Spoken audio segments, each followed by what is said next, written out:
All right, we are recording. We minimize all the things. I'm sharing. Can everybody see my stuff?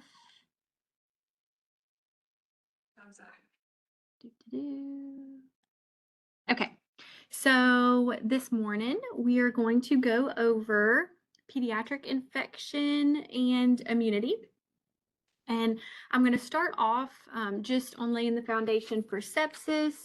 I'm not going to go into a grave amount of detail. I'm actually just going to do this slide for time purposes. I just want to, like I said, lay a good foundation, kind of like we did with shock, because you're going to get hit very heavy in fourth level with sepsis. But sepsis is really, really big in the pediatric population.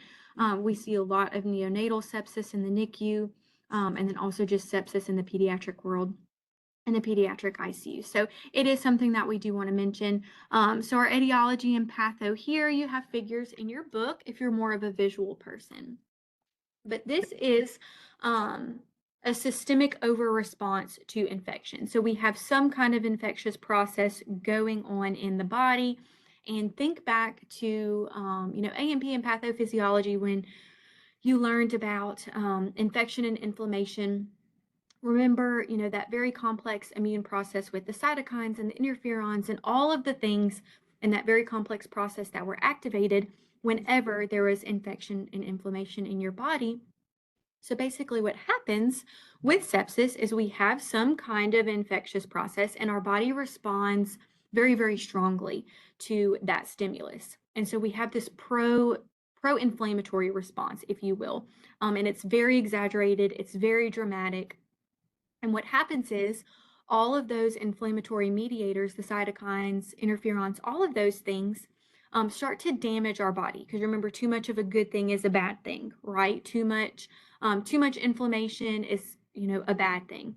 And so it's going to start to damage the endothelial lining of our blood vessels. That's the inner lining, right? And so that causes fluid, the fluid portion of our blood, to start leaking out of the capillaries. Because you remember, the capillaries, normally the little junctions between their cells are very tight, right? Like very, very tight, kind of like one of those little Chinese finger things. It's very, very tight. Well, when we have something that causes a lot of inflammation, we can see larger holes start to form in those capillary walls. So think of like a fence, so we like have something very, very tight, like mesh almost.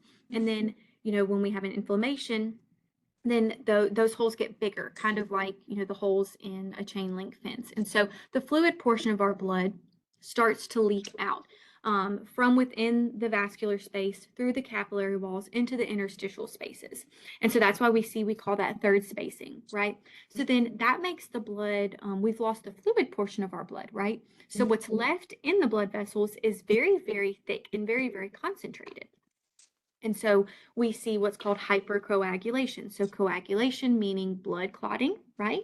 And then hyper meaning high, all jacked up on Mountain Dew, right? So we have this pro-inflammatory, pro-coagulation state that our body is in, because sepsis and all that inflammation also triggers all of our coagulation pathways and our clotting pathways. So we have that hypercoagulation that is going to start clotting. It causes our blood to clot, right? Especially in the teeny tiny blood vessels, all those little capillaries. And then we also have hypovolemia from the fluid shifting, right? And then also plus or minus from the actual condition that the patient is suffering from, right? Like if it's an infection, maybe they're febrile, so they're losing a lot of insensible fluid from that. Or, maybe it's a respiratory pathology and they're very tachypnic, and so they're losing a lot of fluid from that. Or they've got the vomiting and the diarrhea and they're losing fluid from that. But we've got this relative hypovolemic state within our blood vessels. So between the hypovolemia and the hypercoagulation with all the little clots in our microvasculature, right, our teeny tiny blood vessels, that causes decreased perfusion. Decreased perfusion to the organs, the tissues, organ systems, cells, all the things, right? So decreased perfusion means decreased oxygenation. That leads to ischemia, which, like I said, is eventually going to lead to organ damage. And if we don't step in and start to remedy the problem and reverse all of that, it's going to lead to organ failure and ultimately death. So then your book also goes over SIRS. You'll learn more about SIRS in 4th level, but basically SIRS stands for Systemic Inflammatory Response Syndrome. So basically what I've just described to you, right? But SIRS plus infection is sepsis. So that inflammatory response, we can see that with a lot of things like burns, like massive burns, the body will mount this massive inflammatory response. Trauma. So the patient is in, a really bad car wreck, or maybe they suffered from a gunshot wound or something like that. That triggers that massive inflammatory response within our body. And so that's called SIRS. But when we have SIRS plus a documented source of infection, that equals sepsis. This, of course, can lead to septic shock, because what's going to happen is, we have that endothelial damage, the capillary leaking, the fluid is shifting out of the vascular space into the interstitial space. This gives us a hypovolemic state. In addition to all of those inflammatory mediators, can also cause vasodilation. And so this leads to septic shock, which is also going to contribute to organ damage, failure, and ultimately death. Our risk factors here, neonates are definitely the higher risk, like the highest risk category, and we have a very low threshold to diagnose or to suspect sepsis in a neonate. You'll see that if you get to rotate through NICUs, in the different hospitals, that if a baby is admitted to the NICU, it's almost a guarantee that they're going to go on broad spectrum antibiotic coverage, because almost automatically within the differential diagnosis is we're trying to rule out sepsis. But also respiratory and bloodstream infections are about 2/3 of the cost. So, roughly like 66% of the time, it's respiratory or a bloodstream infection. Of course, patients who are immunosuppressed, those with other chronic conditions, those with invasive lines, or, if they've undergone an invasive procedure, premature babies for sure. And then other, patients who've undergone serious injury, any kind of trauma, any kind of breach in their integumentary integrity. Because remember, skin is our largest organ. It's our greatest, defense against infection. And then patients who are not completely vaccinated or not vaccinated at all. So just some basic, just wanting to lay the foundation there. I'm not going to go into any further detail, and I would only ask you, for testing purposes, what I covered on this screen. I just wanted to make sure that I was able to cover it. So I'm going to back out of this one. Let's switch gears, and we're going to go to the other PowerPoint. All right. So here's our objectives. These correlate with what's in your book. Concept highlights. So I like to do these just because they're kind of like the overarching concepts that we strive to drill into your brain, right, in nursing school.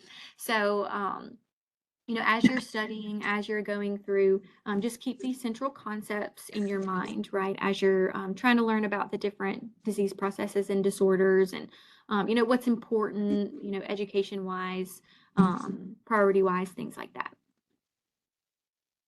So first things first, we'll talk about the differences between our pediatric population and the adults that you're used to working with.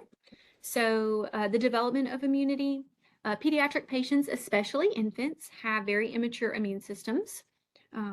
So basically what that translates to for us and you as a student is small things can cause very, very big life-threatening illnesses in pediatric patients. So it is sick season, and it's RSV season and flu season, and it's, just full-blown, school has started, they're sharing all the germs. If you have not already, I can almost promise you that as you go through your clinical rotations this semester, you will see a baby intubated from RSV this fall. And so RSV, Ms. Harrell did a wonderful job lecturing on, causes bronchiolitis. Doesn't cause us much trouble as adults, right? Even older kids, doesn't cause them too terribly much trouble. Basically a common cold for us, right? But super, super, super common for, babies, infants, and the smaller, the worse it is, right? To have to be admitted and have some kind of respiratory support and frequently have to be intubated because of RSV. Just because, they don't have the immune reserve and the respiratory reserve like you and I do. So, small things can cause big problems in pediatric patients. And then also all their little immune organs are present at birth, but they're very immature. It takes years and years and years for their immune system to be primed and be exposed to all the things and really become fully competent. So we do see what we call passive maternal immunity. So that is the type G immunoglobulin that is passed from mom to baby. I'm sure you guys learned about that in OB. Happens sometime, during the third trimester as we move from the end of second to the beginning of the third trimester. And so what that translates to us is, yes, babies do, full-term babies have kind of baseline protection, right? But what about our NICU nuggets, right? If they're born before they get to that third trimester point in time, then they don't get that passive, maternal immunity that mom transfers via the placenta. So they're at even more risk, immunocompromised wise, right? So, but we do see that. And then of course, if mom chooses to breastfeed, there are antibodies and immunoglobulins that are transferred from mom to baby in breast milk. So that does offer an extra layer of protection. Your book goes over like a review of the different immunities if you need to review those just for like terminology purposes. So remember, acquired immunity, that's our humoral immunity. So manufactured by our B cells, they produce antibodies to humoral immunity. That's not fully developed until a kiddo is at least 6 years old. And this was kind of cool to think back and watch with my kids because I have a now 8-year-old, a 3.5-year-old, and a 6.5-month-old. And so it is very funny to see how infrequently the 8-year-old is sick now and how infrequently he's been sick, from the time he kind of hit that 5 to 6-year-old mark in comparison to his two younger siblings now. So it does take, years just for their systems to be exposed to everything and really get that robust immune system going. So that maternal IgG that we talked about starts to fade somewhere, between 4 to 6 months old. It's not a long-term thing. It's not permanent. So as we start to talk about immune deficiencies, that's when we're going to start to see the signs and symptoms of those start to manifest once mom's immunity, that passive immunity, starts to wane. We talked about breast milk. So then in comparison to our humoral immunity or our acquired immunity, we have our cell-mediated immunity. So that's more so our T cells, right? The bouncers, the ones that are going to show up and wreck shop when we have an infection. But those are not fully developed until, honestly, puberty. They're present, early in life, but they're not fully mature until almost puberty. So just all those things, translate to our pediatric patients are at increased risk, right? They don't have all the things working for them like we do. Let's see. Their other immune organs can be large. So our immune organs, meaning like lymph nodes. So not uncommon at all to be able to palpate some lymph nodes, especially in a small child. And it's above your, scope of practice or your level of education to determine, what's a worrisome lymph node, what's not worrisome. Advanced practice providers are more privy to that knowledge and trained with that. And, it kind of depends also what the age of the child, which ones are worrisome, which one is not, the size, how they feel. Typically, of course, larger lymph nodes are typically more worrisome than smaller ones. Harder ones are more worrisome than softer ones. We like for them to be more freely movable, like in comparison to like the adjacent tissue, whereas like if they feel very fixed or matted, that's typically more worrisome. But, lymph nodes are lymph tissue and they have immune cells in them, right? So we want kids to be exposed to things so that their immune system can develop and, develop immunity, develop antibodies and things to all of the different things that they're exposed to. And so it's really, in a way, not a bad thing to be able to palpate lymph nodes. It typically just means that their body has been exposed to something and it's responding appropriately. Also, the Peyer's patches, so that's the lymph tissue that is kind of interspersed throughout their our intestinal system, right? And so that's why we will see really, even when kids don't have like a GI pathology, a lot of times their belly will hurt. So even if they have a respiratory bug, the immune tissue within their gastrointestinal tract might be activated. And so that presses on the nerves within the gastrointestinal system. So that's why they kind of, report belly pain for literally everything as a kid. Then also their spleen. Remember, the spleen plays a very, very large role in your immunity. And so when we have immune issues, we can see the spleen get enlarged. And so this can become a safety issue, especially if we play sports or things like that. If it becomes enlarged and then the child gets struck in the abdomen, we can see damage to the spleen, and it's also a very vascular organ. So that's a very big safety component there, because we wouldn't want, them to have internal bleeding from injury to their spleen. Irradiated blood products, we do see, a higher incidence or a higher use of irradiated blood products in the pediatric population, just because that cell-mediated immunity is not quite developed yet. And so we can see them have kind of graft versus host reactions that you guys learned about. We can see a higher incidence of those, especially in our, NICU babies, preemies, and infants. So, don't be surprised if you see irradiated blood products used to prevent that graft versus host disease. Table 31.2 and 31.3 in your book goes over assessment, different assessment data of a child with an immune disorder. We're going to talk about things as we go through the different disorders, but if you're a chart or table person, that's there for you. And then also table 31.4 goes over a lot of different lab and diagnostic things. And again, we'll go over the ones that I want you to be familiar with, or at least, review the ones that you've likely already been taught in first or second level. But if you're, a table person, then that's there for you. So risk factors, things that put pediatric patients at risk for infection and getting sick. They're gross. First of all, we love them. Kids are precious, right? But they're pretty disgusting. They put everything in their mouth. They learn about the world through exploration. Like I said, I have a 6.5-month-old right now, and she learns about all the things by putting it in her mouth. She wants to put everything in her mouth. Doesn't matter what it is, right? And, that's great. They're very orally fixated. That's how they learn about things at that developmental stage. But it puts her at increased risk to get sick, right? Because her two older brothers come home from, pre-K 3 and second grade, and they have all the school germs, and they're touching all over everything and walking all over everything. And then her toys are all over everything. And then she puts it immediately in her mouth. So that puts her at increased risk to get sick. And she has, right? Handling objects, kids want to touch everything. We go to Walmart, everybody has to touch every single thing in the store, right? Every single thing. And, kids are gross. They don't do great hand hygiene. They don't really have any kind of great perception of cleanliness and hygiene to begin with until we teach them that, right? And then that's if we teach them that. Not all parents are as good at teaching that as others are.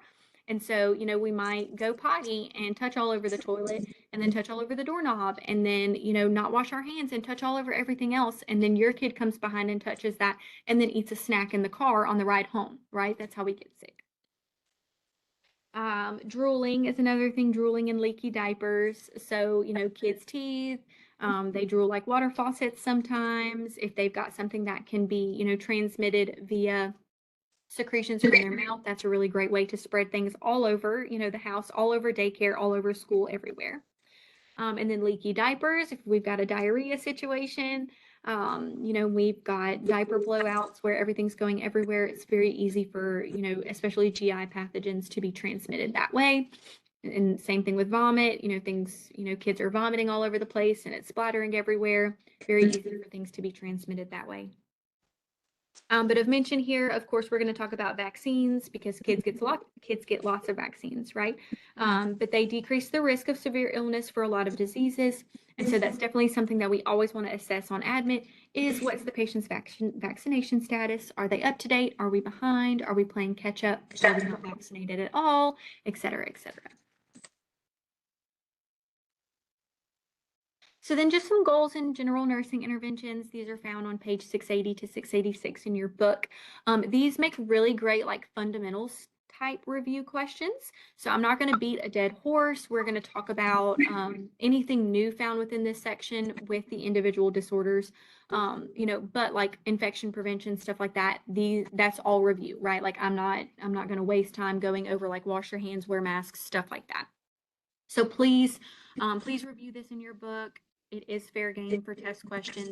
I also have a PPE review document on there. The information is taken straight from your Taylor Fundamentals book. So definitely review, like what PPE do you need to wear for droplet precautions, contact precautions, what constitutes airborne precautions, things like that, because that will be fair game in review. I want to make sure you guys are proficient and familiar with that because you need to become one with the PPE this term. I can guarantee, 9 of 10 patients on a pediatric floor, especially this time of year, they're going to be on contact and droplet precautions, just because it's respiratory season. So just go ahead and accept it, become one with the PPE right now, because you're going to wear it constantly. Okay, immune deficiencies. So your book goes over multiple different specific immune deficiency conditions. I'm going to lecture them just all as one because an immune deficient patient is an immune deficient patient is an immune deficient patient, right? The problem is the same. They are at increased risk for infection. And a lot of our interventions are going to be the same. So I'm not going to ask you, specific anything about like those specific disorders. I would just say, like it's an immunocompromised patient. So I'm just going to kind of lecture it as like overarching umbrella, right? So our etiology and patho here.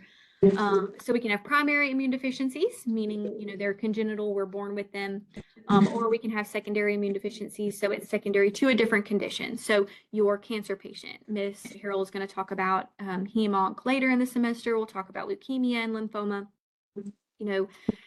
Cancer patients are going to be immune deficient secondary to the treatment for their primary disease, right? They get, radiation and or immune chemotherapy for their cancer.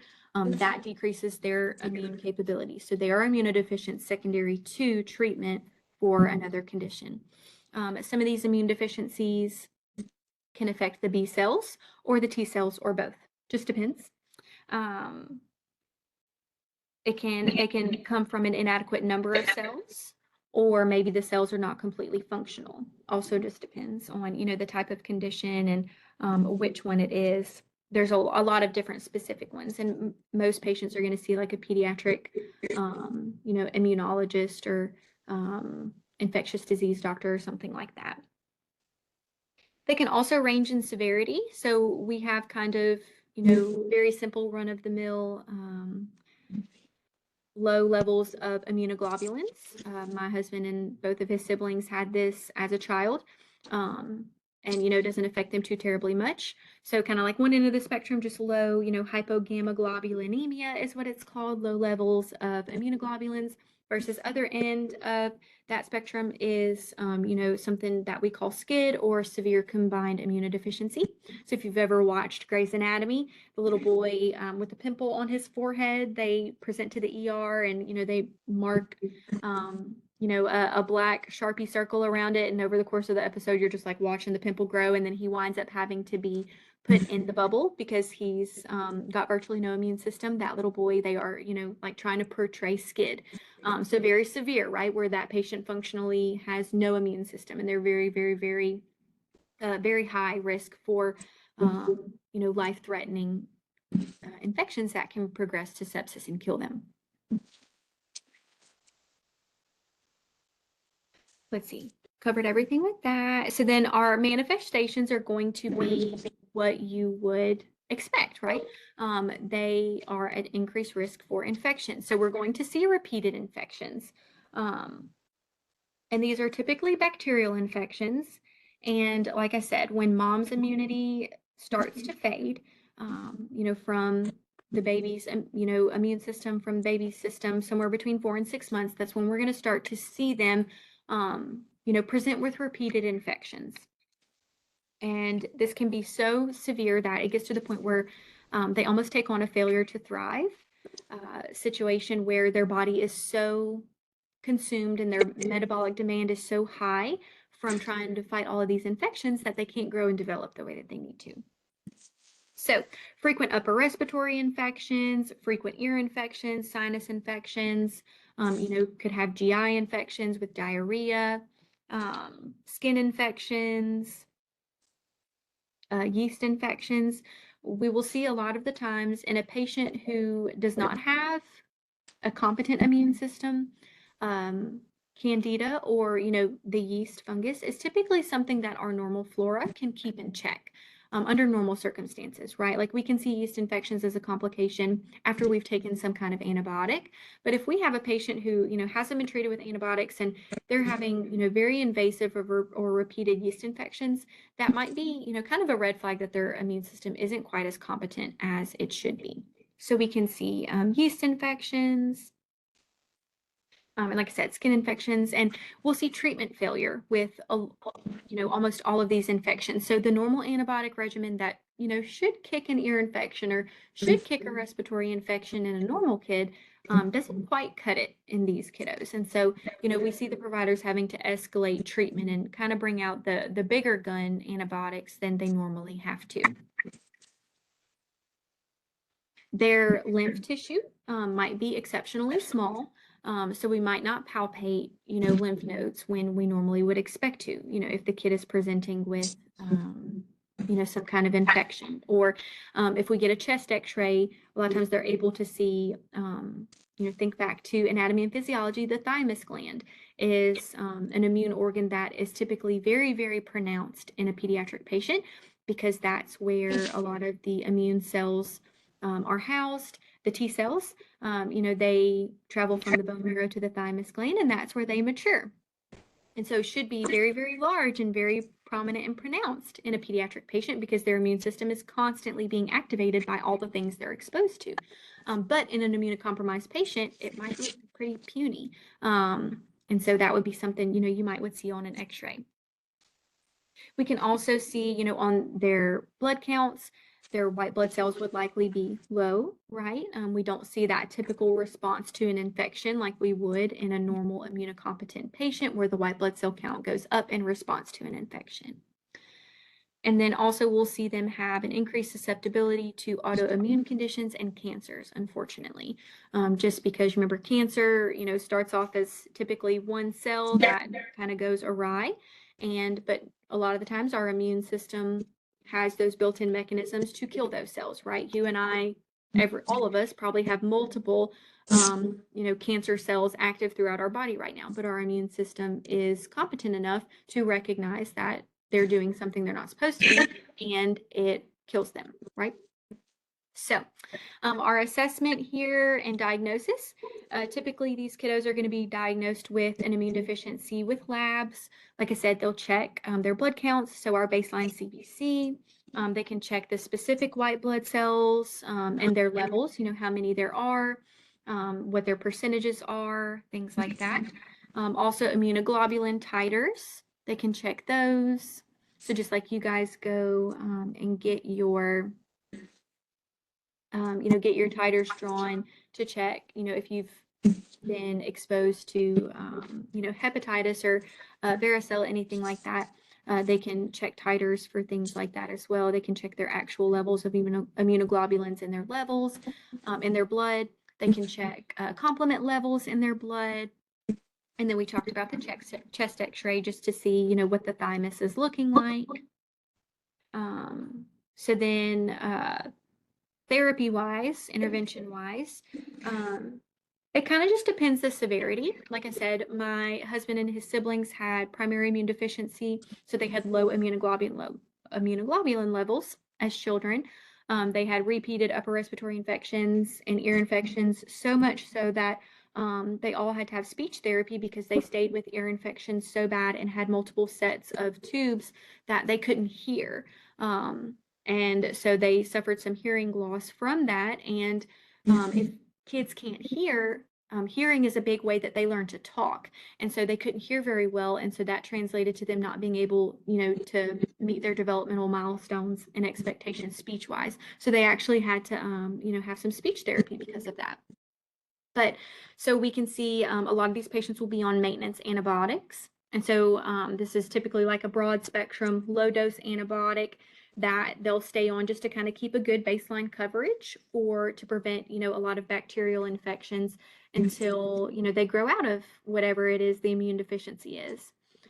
Other patients might require more invasive therapy. So we'll talk about IVIG here, and we'll also talk about it whenever we go over cardiac. But IVIG, and we talk about it more on the next slide, is IV immunoglobulin. So literally, we're able to infuse immunoglobulins into a patient, and that kind of just gives them, a little immune boost, helps them fight off anything they would be exposed to until their immune system can become more competent, if it ever does.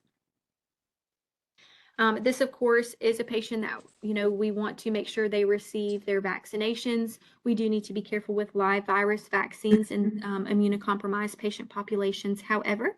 And when we go over vaccinations, I'll, specify which ones are live virus vaccines.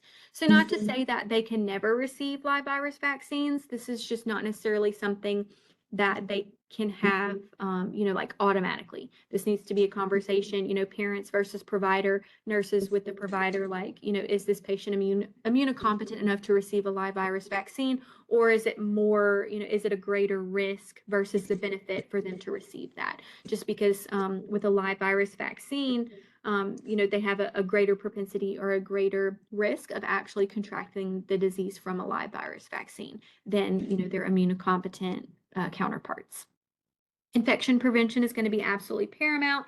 So all of the things that you guys have been taught to do, prompt treatment of any kind of infection. So this is a kiddo, if they spike, a fever, it's no questions asked. They need to report to the emergency room, or at least, give their primary care provider a phone call so that they can better determine, do they need to go ahead and go to the ER to potentially be admitted?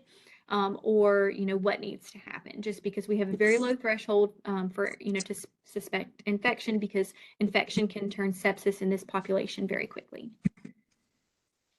HC or HSCT stands for hematopoietic stem cell transplantation. That is something that they're doing now, which, where basically they wipe out the patient's native immune system and then, transplant stem cells from someone else into their bone marrow, and that, kind of resets their immune system, which is very cool. They're also doing different things with gene therapy. We had a sickle cell patient that we took care of in A-term that actually was undergoing gene therapy, which is super cool. But so they're doing a lot of cool things with technology these days, even thymus transplantations, all kinds of cool things. What a time to be alive, right? And then, of course, this is a patient that would probably receive leukoreduced and irradiated blood products just to, wipe out any residual white blood cells or anything from the donor that they could potentially react to. So, of course, skin integrity will be really big here. Nutritional balance, if they're having diarrhea, we want to offer, small, frequent, high-calorie meals, snacks, fluids, things like that. Medications, if they're dealing with, yeast infections, we can do nystatin powders, nystatin creams. If they've got oral thrush, we'll do the swish and spit, things like that. This patient will be high risk for, nosocomial infections, right? And then also community-acquired infections. If they're on maintenance antibiotics, we worry about C. diff, fungal overgrowth, bacterial overgrowth, all those things, right, that we've learned about. And then we'll talk about IVIG, infection prevention, so hand washing, sterile technique when it's required, and then positive pressure isolation. So in certain conditions, if a patient is severely immunocompromised, this is a situation where we would see them need to be put in a positive pressure isolation room. So positive pressure protects the patient, right? Negative pressure protects the nurse. So positive pressure basically make sure that none of the air exchanges from outside are mixed in with the patient's air in the patient's room. So anything that could be, any funky, anything that they could be exposed to from the hallway or the other, patient's rooms doesn't get ventilated into their room, right? And then you wear a mask when you go in a positive pressure, isolation room, because you're trying to protect the patient from anything you may have, Whereas negative pressure, so think COVID, right? Or tuberculosis, it's negative pressure. We don't want to mix the air and the germs within the patient's room with the rest of the ventilation system, right? And so that has its own separate like ventilation, air exchange, all the fancy stuff. And then you wear a different mask, right? Like with negative pressure, you wear the N95 because you're trying to protect yourself, the nurse, from the patient.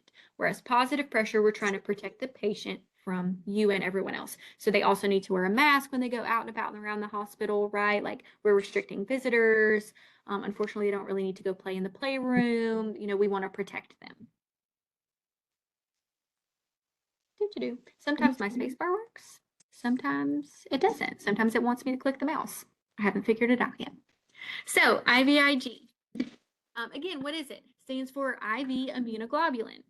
So literally pooled antibodies from healthy donor plasma. So really cool when you go donate blood, right? They can pull antibodies from your blood that you've donated and bottle it up, and we can give it to other patients. So this was one of the things. This was cool with COVID. And you guys are probably too young to remember like when we had some Ebola cases. I was in nursing school. So this was like, 10, 11, 12 years ago. But same thing happened with COVID. What was one of the things that we used to treat COVID with?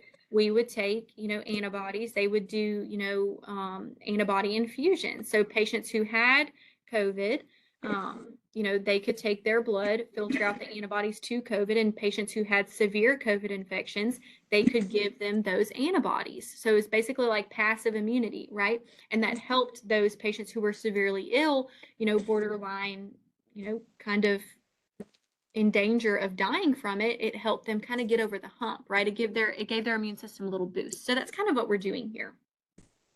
Why do we use it? We use it for a lot of different things, honestly. We can use it for autoimmune conditions. So my mother-in-law has myasthenia gravis. That is an autoimmune neuromuscular condition. She goes every 3 weeks and gets an IVIG infusion, and that helps her body. It kind of like dampers her immune system and gets it to chill out so that her immune system doesn't attack, her neuromuscular system as severely as it normally does. So kind of twofold there. We can give it for, big inflammatory conditions. We'll talk about Kawasaki's disease. With cardiac, we can give it, we do give it. It's a mainstay of treatment in Kawasaki's disease, and it kind of helps tell the patient's immune system like, okay, you're at level 10, I need you to come down. You're doing way too much. You're hurting us. You need to stop. Whereas with immunocompromised patients, we can give it to kind of help boost their immune system and give them, more of a baseline level of protection. So how do we use it? Most of the time, when we give IVIG infusions inpatient, it's going to be IV, of course. There are some formulations that can be given sub-Q, but if you are working inpatient for peds or inpatient PICU, it's typically, an IV infusion, and it's given over multiple hours. So like outpatient settings, like my mother-in-law, she's in Houston this week getting her IVIG infusion. And so she, they started at 7:30 in the morning, and she stays there most of the day getting her infusion. Whereas when we're giving it, inpatient in PICU for, say a patient who has Kawasaki's disease, we might give them, like a total dose, but we're giving it over 12 hours. So it kind of just depends on the situation and why we're giving it. But most of the time we're going to give it IV. We don't want to shake it. That's kind of a safety thing with it because it can destroy the proteins. So it's not something we want to send over the tube system. We're going to start the infusion slow per the manufacturer's recommendations and our hospital's policy. So this is a medication that we're going to start at our baseline infusion, and we have orders to titrate up. We titrate up on the infusion as the patient tolerates it. And so you'll have, like if you work in the pediatric world or if you ever give IVIG, you have a very specific order set, right? And so very specific orders, a protocol, it's not something that you have to memorize, like it's something, that is provided to you. But it is, kind of very particular, and we do go slow because it is, we treat it like a blood product. Like it's not blood, right? But like it potentially can come from someone's blood. And so we treat it like a blood product because the patient can react to it kind of like a negative reaction to a blood product like you guys have learned about. So think back to the things that you learned about. If a patient is responding negatively to a blood transfusion, what are they going to look like, right? Like if it's a full-blown reaction, like it happens very quickly, right? And it's very pronounced, and their blood pressure tanks, and they get tachycardic, and respiratory distress, and they're wheezing, and their back hurts, and they're itchy, and they've got hives all over the place. So that would be a very pronounced, very obvious reaction, right? But same thing with IVIG. If we see the patient start to get tachycardic from what they were at baseline, if we see their blood pressure start to drop, if they start to get flushed, if they start to, spike a temperature, your typical rule of thumb is during any kind of, blood infusion, if their temperature increases 1 Celsius degree from one vital sign check to the next, like that's worrisome. That's reportable, that's significant.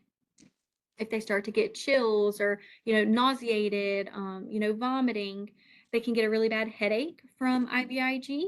And a lot of times we'll see them be pre-medicated with like Tylenol, Zofran, Benadryl, maybe even steroids to kind of mitigate, especially patients that are going to get this frequently, like serial infusions for this, for whatever their condition is.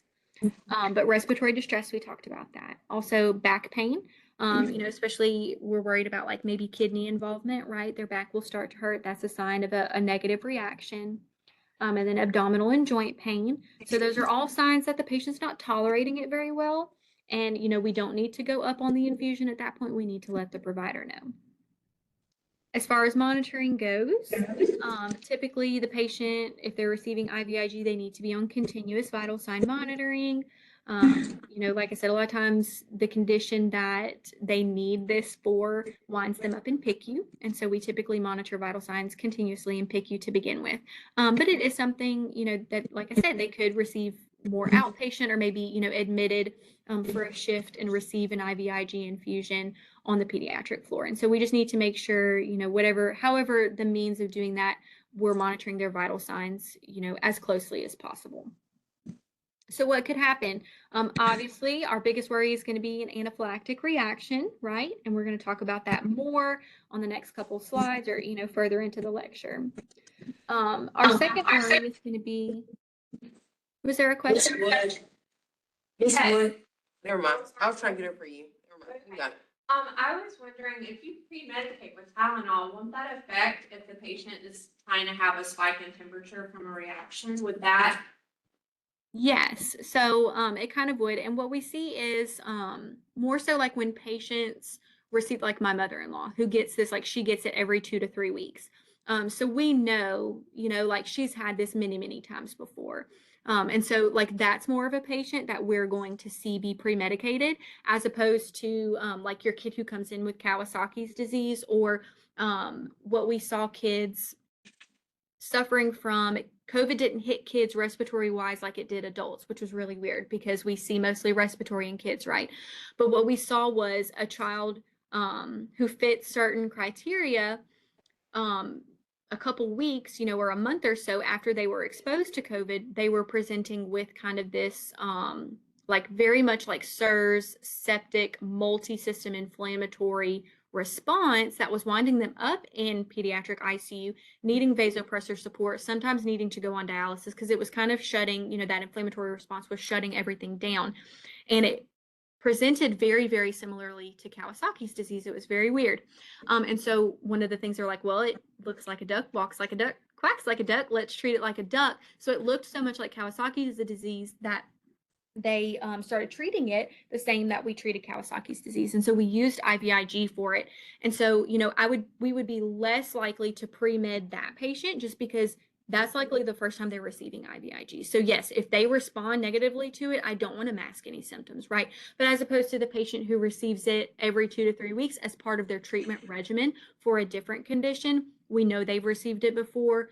The allergic reaction likelihood is very, very low for them, but we know that they're going to be miserable and, like nauseated, vomiting, get a headache, that kind of thing. But we know that those signs are not related to, like an anaphylactic or abnormal immune response to it that we would need to stop it for. then we will pre-med them, just to make sure that they're more comfortable. And then also like, so the kid who gets IVIG for Kawasaki and we're, like 5 hours into this infusion and, it's obvious they're not going to have an anaphylactic reaction, because typically your true anaphylactic reaction to some kind of substance, especially like blood products, stuff like that, like it's very quickly, like it only takes 5 to 10 mils of blood to get into their system for them to react like full-blown anaphylaxis.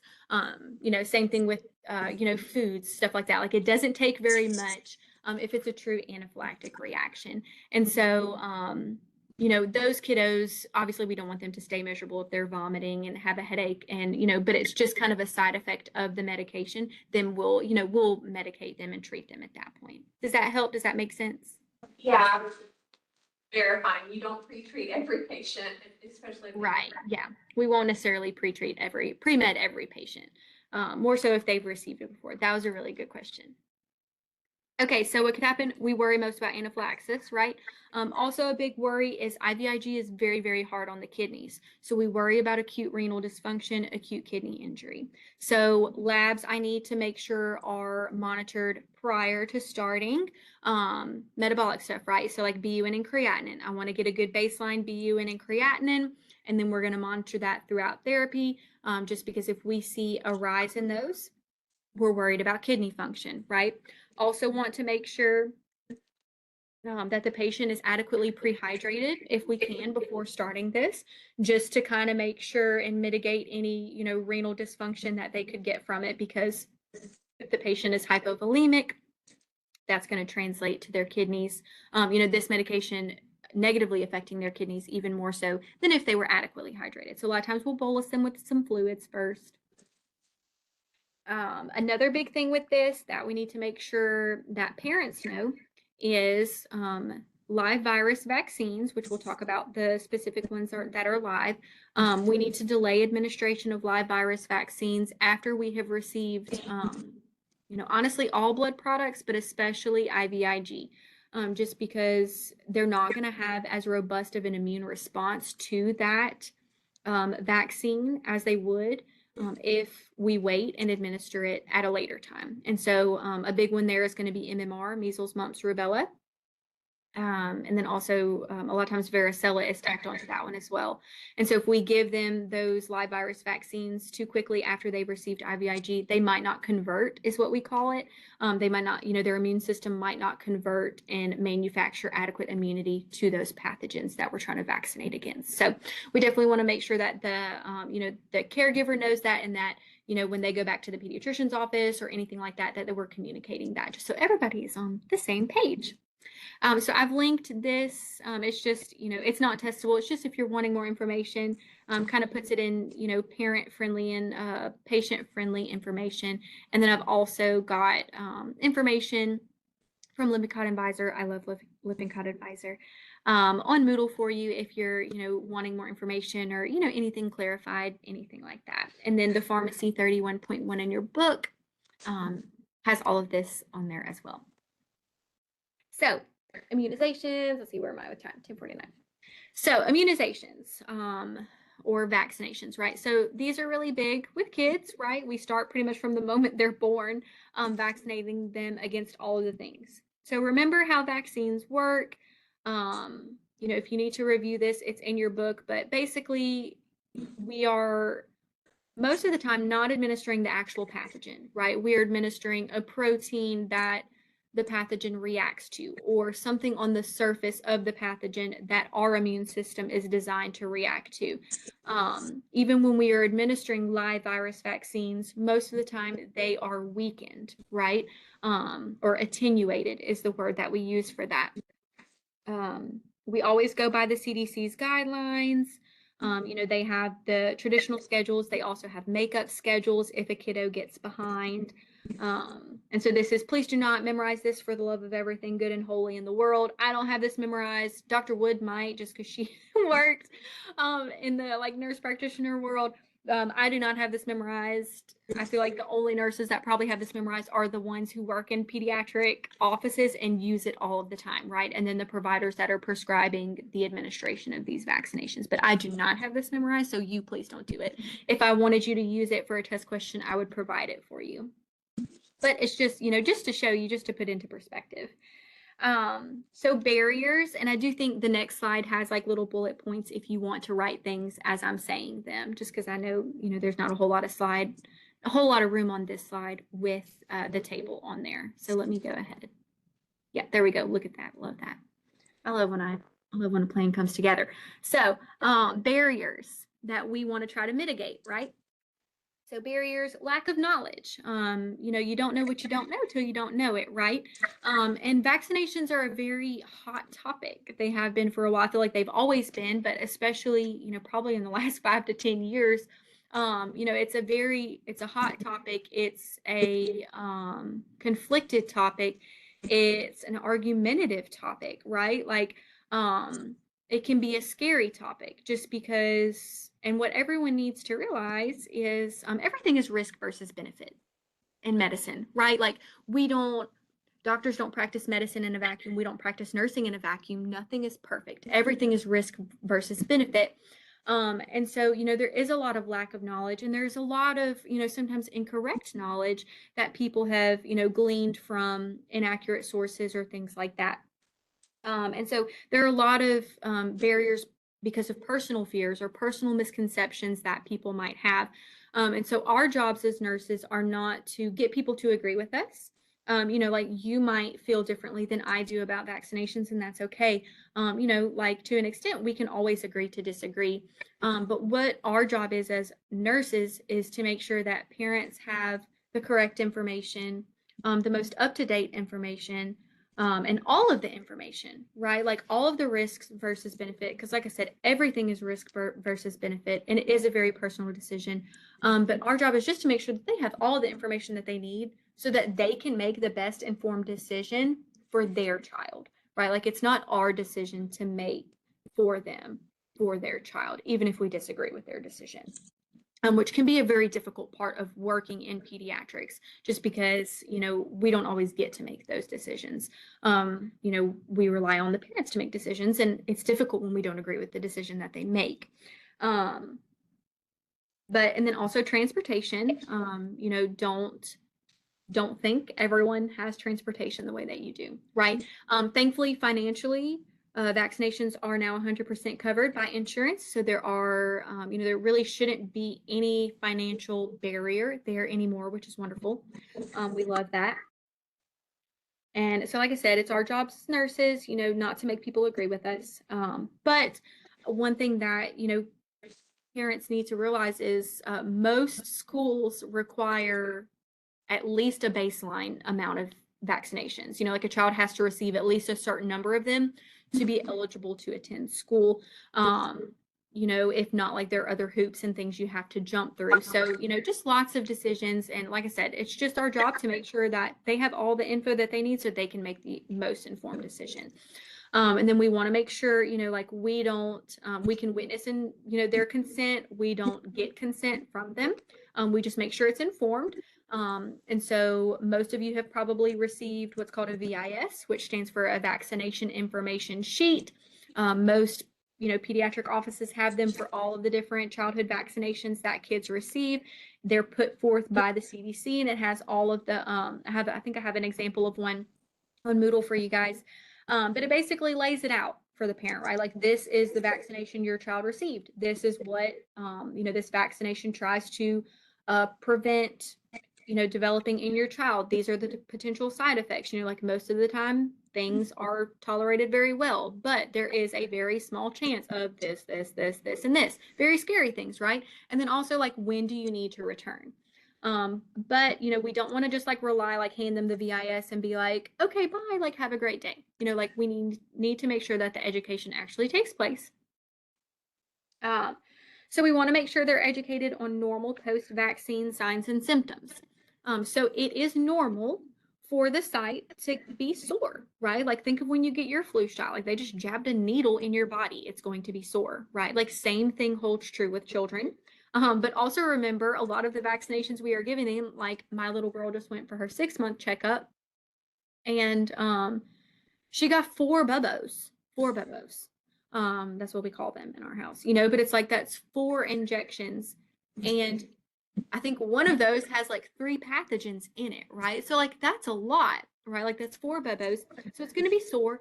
It's okay for it to be a little bit swollen. Now their whole leg shouldn't, or their whole arm shouldn't swell up, right? Like everything within reason, but that's an inflammatory response that the body is going to mount at that site because number one, it's trauma, right? Like I said, they jabbed 4 needles in my child's legs.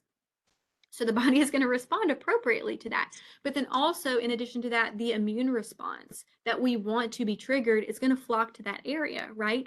And so normal for it to be sore, normal for it to be a little bit swollen, normal for that kiddo to be irritable.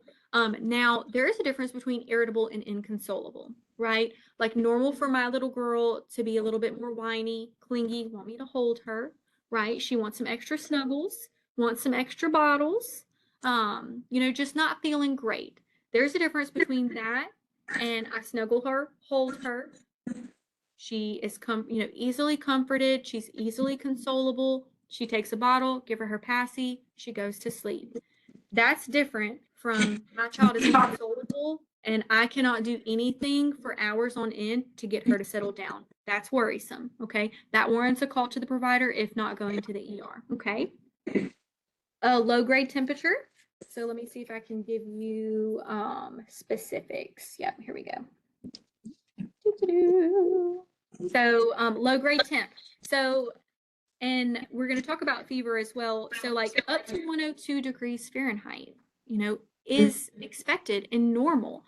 That's part of the immune response, right? Like the body has been exposed to a pathogen. That pathogen resets, the thermostat within our brain, and that's why we get fever. And so up to 102, is normal. And if the kid's rocking and rolling, doesn't really need to be treated, right? So low grade temp is normal. Myalgia. So think of how you feel when you get, a cold or the flu. You just kind of feel achy and your muscles are kind of sore and you just kind of want to lay and be a puddle on the couch. All normal things, right? That's all from those interferons, the cytokines, everything that your body is mounting as a response to that pathogen.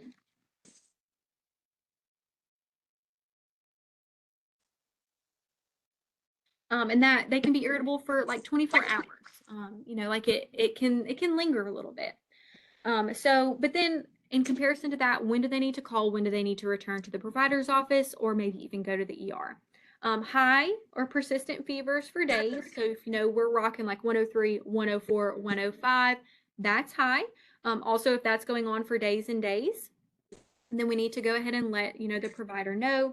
Of course, seizures. Any seizure-like activity needs to be reported, and they need to go to the ER. Odds are it could just be like a febrile seizure, but we're going to let a provider determine that, right? And then we talked about inconsolability. Of course, anaphylaxis is always a risk anytime we administer anything to a patient. Pretty low risk with vaccines, but it is a potential.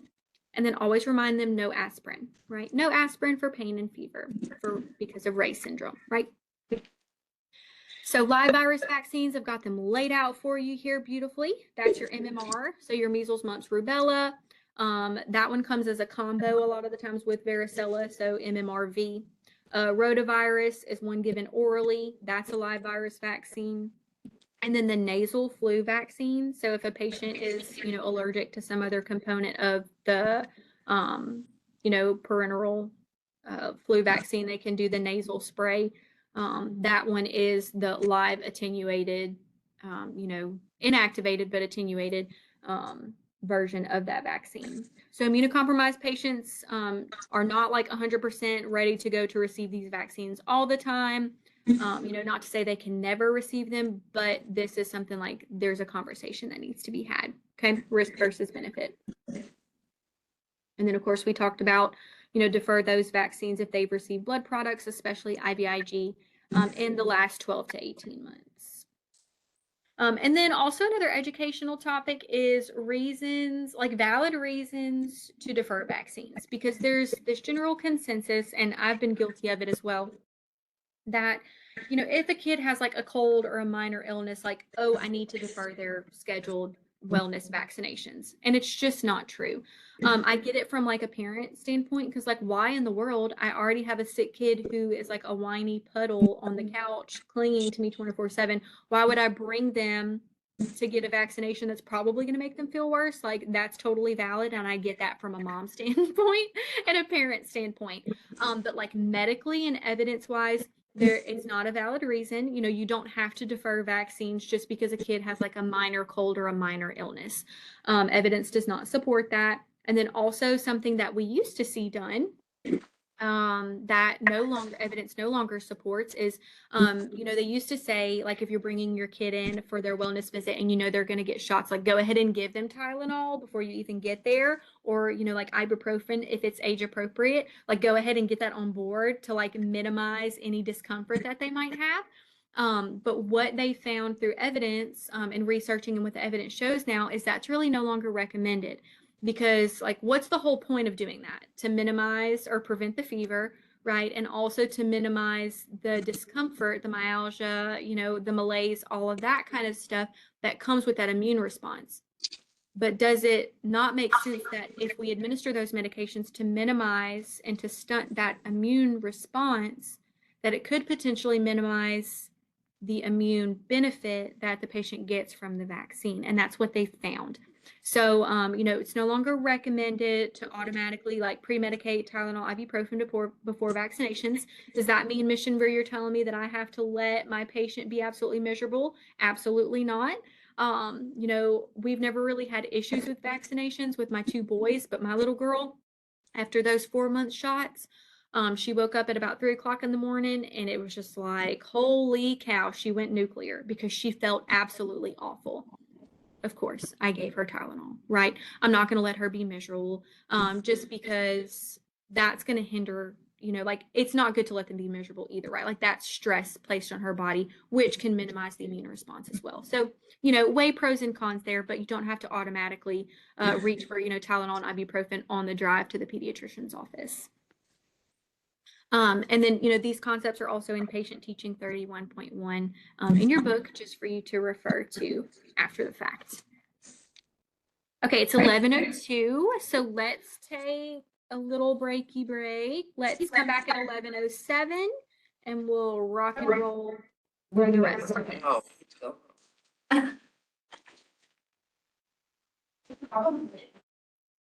So let's get back to it. Okay.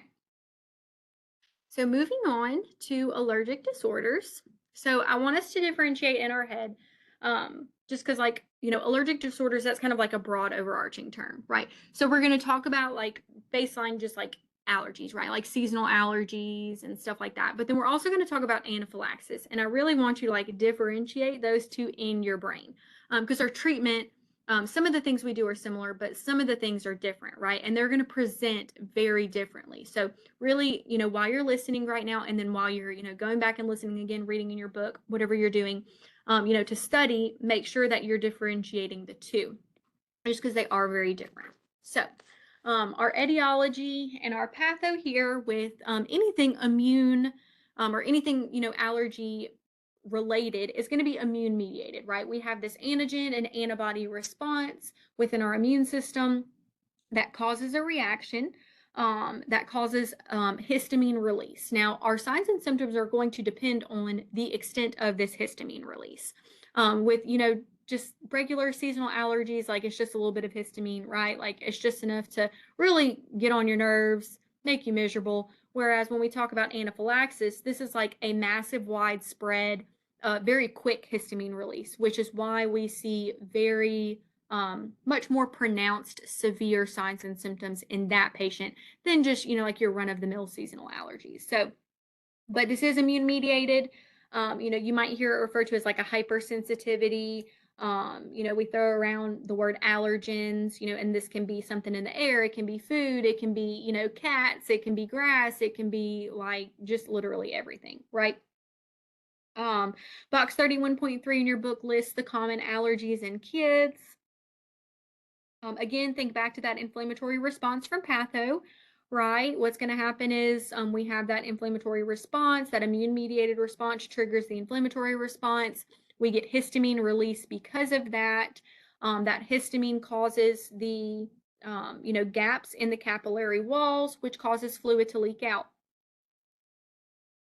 Um, that's why we see the signs that we see. And so with normal allergies, we get the runny nose, right? That's because we're, the capillary leaking and the mucus and the secretions. That's why your eyes water, whenever you're allergic to something. And when we talk about anaphylaxis, that's why we're going to see a lot of the signs that we're going to see because it's a very strong histamine response. So manifestations, again, we'll discuss just regular allergies right now. Box 31.4 goes over them in your book. You can have the itchy, watery eyes, your nose itches. Your eyes can get very red just because they're kind of irritated from like the fluid and just that allergic response. The patient can have sneezing. We might see rashes, just depending on, like what it is they're allergic to. But once we start seeing like rashes and we start seeing hives start to break out and pop up, at that point we're erring on more of a severe allergy if we're seeing, kind of those systemic signs and symptoms. If it's like an oral allergy or an oral intolerance, to like food, then we can have them. They can have like cramps, bloating, nausea, vomiting, diarrhea, and then we can also see swelling and redness at the site. Like my husband is very much allergic to wasp stings. Like he swells up like a balloon. So that would be more of like a local thing. He's very allergic to wasp stings. So when he gets stung by a wasp, it just swells up, like an orange. It's terrible. They can have pain, associated with the swelling or anything like that. And then also, just coughing from drainage and, things like that. So our assessment and diagnosis here, our head to toe assessment, and then, the patient's history is going to be very, very important here just because, they're going to be reporting a lot of these signs and symptoms, right? And then we'll see a lot of those signs that we just talked about, the manifestations on their assessment. As far as labs and diagnostics, there are lots of different things that they can do. They can do x-rays, they can do pulmonary function tests. We'll see this a lot in patients who have asthma as well, just because there is an immune and kind of like, almost allergic response component to asthma. And so we will see a lot of the times kids who have asthma also have eczema. They also have allergies. We call them atopic. They're an atopic kid. And that means, their immune system just reacts poorly to a lot of things. And so we do see those as comorbid conditions with each other. Allergy tests. So there are, allergy doctors who specialize in these kinds of things. And, patients, a lot of you might have received allergy tests, as a child or a teenager.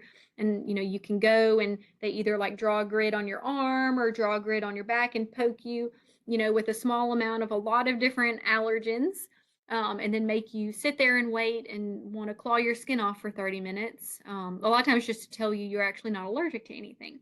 So what they're doing is introducing a small amount of the allergen to see if your body mounts in a response to it, an immune response to it, and if it does, to what extent. And they can measure the immune response based on, how large of the redness, swelling, et cetera, et cetera. So that's helpful just to see, if it's hard to determine what a kid is allergic to, and it's hard to pinpoint, they can do that to determine specifically what it is they're allergic to so they can better avoid it. Then also challenge tests to different foods or drugs. So this is something that would be done in an allergist's office. And this is, a kid is very severely allergic to something, but they're not quite sure what it is. And so they can, administer different things to see what it is that the patient responds so severely to. So that way we know in the future, like, yes, there is a definitive allergy to this. They need to absolutely stay away from it, et cetera, et cetera. And they can also test different immunoglobulins. IgE is the immunoglobulin that plays a role in the allergic response. So they can measure levels of that as well. So lots of different allergy tests. I wouldn't ask you, super specifics on any of those. But then interventions, there are medications. We're going to talk about airway, breathing, circulation with anaphylaxis. And obviously that's going to be priority when we talk about the severe reactions, but just regular allergies. There are medications that the patient will be prescribed typically on a daily basis. So the pharmacy 31.5 goes over a lot of these. These are antihistamines, your first, second, third generation antihistamines. So, diphenhydramine, Vistaril, loratadine, Claritin, Zyrtec, all those kinds of things to combat the histamine response that causes all of these symptoms, right? Bronchodilators, if they have like a pulmonary response to, certain allergies. And they might even, take inhaled steroids or maybe oral steroids. H2 blockers, so this is, ranitidine, Zantac, or famotidine, Pepcid. So those are H2 blockers, so histamine type 2, right? There's two types of histamines. So H1 is the one that we've really been talking about, but H2 is the one that's typically produced by your stomach, right? And so we'll give those medications twofold. Number one, it kind of helps combat the histamine from that standpoint as well, right? The different type of histamine, but then it also helps to prevent stress ulcers, right? So a lot of the times, if these patients are on steroids, that can help prevent ulcers, in their stomach as well, which is the reason a lot of patients in the hospital are on H2 blockers, right? Also, cromolyn sodium is a mast cell stabilizer. So flashback to patho and flashback to pharm. And think of the mast cells. Those were the immune cells. They were like the little histamine pinatas, right? And whenever inflammation started to happen, they just they couldn't help themselves. They just had to burst open and share all of their histamines, right? So we can give patient medication, a mast cell stabilizer or cromolyn sodium, and that helps to stabilize the cell membrane of those cells so that they keep their histamines to themselves, okay? We don't want them to share all the time to that extent. And then we'll talk about epinephrine as well. And then other medications, there's inhaled medication called Montelukast. It's a leukotriene modifier, and leukotrienes are just part of that inflammatory process. And so it helps to just combat that one little step in the inflammatory process. But the big thing is going to be avoidance, if they can, right? But that's not always realistic. Like if a kid's allergic to peanuts, like, yeah, we can usually do a pretty good job of, keeping them away from peanuts. But if they're allergic to like trees or like grass, that's difficult, right? Like it's not realistic, and it's not fair to expect a kid to avoid grass and stuff like that. So a lot of times in that instance, what we'll see is they'll undergo what's called desensitization therapy. And so they'll go, and these are the kiddos that get allergy shots, right? So something that they can't really avoid, they'll go a lot of times weekly to the allergist's office, and they'll get a very small amount of that allergen, introduced into their system. And the theory and the hope is over time, we can increase the amount of that allergen to where the patient's immune system is no longer bothered by it and they don't mount that response to it. We'll see that with very severe life-threatening food allergies or anaphylactic responses as well. And the hope there is that over time, the patient will respond as severely to peanuts or fish, shellfish, iodine, whatever it is. And then, if they are exposed to it, they might still respond, but not to the extent where it's a life or death situation.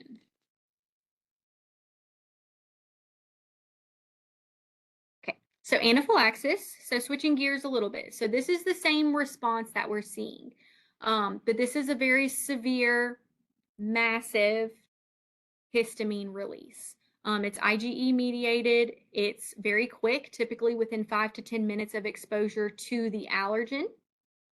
And like I said, it's very severe, right? So there's a difference between just your seasonal allergies and what you're seeing in this child on the slide, right? Like, yeah, you can tell, his eyes are kind of puffy and kind of red, but like, holy cow, look at his airway, right? Like, look at his oral cavity. You know, he's red, he's flushed, he's got hives all over the place. So it's a very much more of a pronounced response, right? This is a much more massive histamine release, and we see a massive response because of that. So our manifestations here, and these are typically like this is typically a response to like drugs. So like, you know, pharmaceutical drugs, foods, insect or like snake venom, blood, latex. Your book has the most common triggers, box 31.5, it has those, but food allergies are the main cause of an anaphylactic response in children.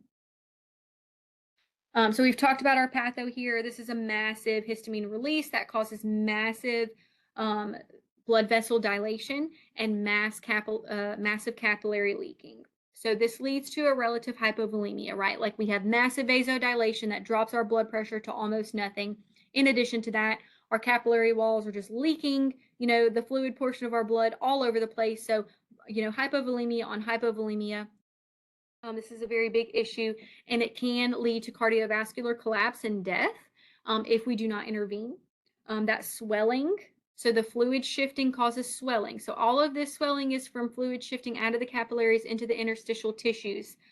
This is a problem, right? Like this is an airway problem. This is going to turn into an airway problem if we do not get medications on board. It causes very severe bronchospasm and swelling of the airway to the point where the airway will be completely closed off. The patient will go into cardiac arrest and die if we do not intervene. So it is a medical emergency. It's very much, you know, we move quickly when we see any of these symptoms. So clinical manifestations are going to be a little bit different than what we saw. They're more pronounced. So pruritus, that's itching, right? So this is like they're trying to scratch their skin off, right? Like everywhere itches, and that's from that histamine release. Urticaria is hives, so you can see, you know, the kiddo has hives on his cheeks, his jaw, you can kind of see him on his neck. Anytime we see like hives start to spread throughout the body, that's a severe reaction. Anytime we see hives in the nasal cavity or in the oral cavity, that is a huge red flag. Like we need epinephrine, like we need meds on board immediately. Because that's a really big sign that their airway is going to start to close off. Stridor, just from airway narrowing. Loss of consciousness from lack of oxygen. If they're having bronchospasm, airway closing off, they can't ventilate themselves.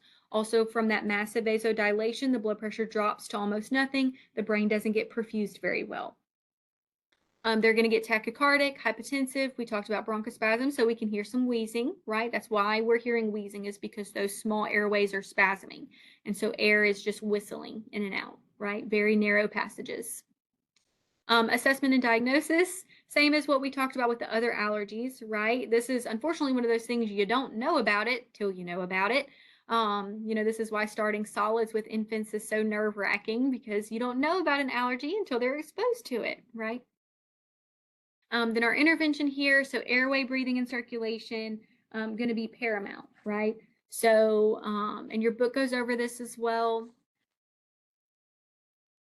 So definite oxygenation, right? Plus or minus intubation, depending how severe it is.